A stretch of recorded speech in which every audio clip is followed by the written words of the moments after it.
জুলাই গণঅভ্যুত্থান পরবর্তী ১৭ মাসে বাংলাদেশকে চাপে ফেলতে কোনো চেষ্টাই বাদ রাখেনি ভারত। এর মধ্যে অন্যতম ভিসা প্রদান বন্ধ বা সীমিত রাখা। তবে এর মাধ্যমে এক প্রকার খাল কেটে কুমির এনেছে মোদি সরকার, কারণ নতুন ভিসা নীতি দেশটির জন্য আত্মঘাতী প্রমাণিত হচ্ছে প্রতিনিয়ত।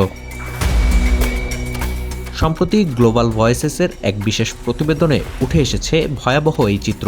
ভারতের পর্যটন মন্ত্রণালয়ের তথ্যমতে দেশটিতে ভ্রমণে আসা মোট বিদেশি পর্যটকের 22.5%ই বাংলাদেশি, যা একক দেশ হিসেবে সর্বোচ্চ। বাংলাদেশি পর্যটকদের বেশিরভাগই ভারতে যান চিকিৎসার উদ্দেশ্যে। এই মেডিকেল ট্যুরিজম বন্ধ হওয়ায় কলকাতার হাসপাতালগুলো এখন প্রায় ফাঁকা। স্থবির হয়ে পড়েছে চেন্নাই ও ভেলোরের চিকিৎসা বাণিজ্য। পর্যটকদের আবাসের ব্যবস্থা করে গেল কয়েক দশকে ফুলে ফেঁপে ওঠে প্রতিবেশীদের হোটেল বাণিজ্য। তবে ১৭ মাস ধরে দেখা যাচ্ছে উল্টো চিত্র। প্রতিবেদনে উল্লেখ করা হয়, কলকাতা ও আগরতলার হোটেলগুলোয় বুকিং কমেছে ৭০% পর্যন্ত।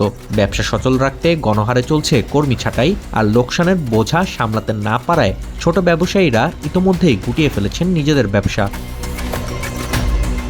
২০২৩ সালের এক পরিসংখ্যান বলছে, প্রায় ২৫ লাখ বাংলাদেশি সে বছর ভারত ভ্রমণ করেছিলেন। এ সময় বাংলাদেশি পর্যটকরা ভারতে ব্যয় করেন প্রায় $2 বিলিয়ন বা ১৭,০০০ কোটি টাকা।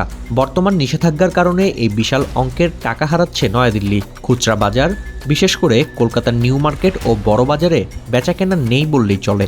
প্রতিবেদনে উল্লেখ করা হয়, পশ্চিমবঙ্গের ব্যবসায়ীদের দৈনিক আয় আগের তুলনায় নেমে দাঁড়িয়েছে 10%। শত্রুতার আঁচে লোকসান গুনছে বাংলাদেশ ভারত যাতায়াতের প্রধান মাধ্যমগুলো। মৈত্রী ও বন্ধন এক্সপ্রেসের মতো ট্রেনগুলোয় যাত্রী নেই। বন্ধ রয়েছে আন্তঃসীমান্ত চলাচলকারী বাসের ট্রিপ। ঢাকা কলকাতা রুটে বিমানের টিকিটের চাহিদা শূন্যের কোঠায়। এয়ারলাইন্সগুলো কমিয়ে দিয়েছে ফ্লাইটের সংখ্যা। সীমান্তবর্তী এলাকার লাখো ভারতীয় বাংলাদেশি পর্যটকদের ওপর নির্ভরশীল। মানি এক্সচেঞ্জ, ট্যুরিস্ট গাইড কিংবা ছোট দোকানদাররা এখন কর্মহীন। ঋণের বোঝা বাড়তে থাকায় অনেক ব্যবসায়ী দেউলিয়া হওয়ার পথে। অর্থনীতিবিদদের মতে, এই অবস্থা চলতে থাকলে ভারতের অভ্যন্তরীণ জিডিপিতে বড় প্রভাব পড়বে।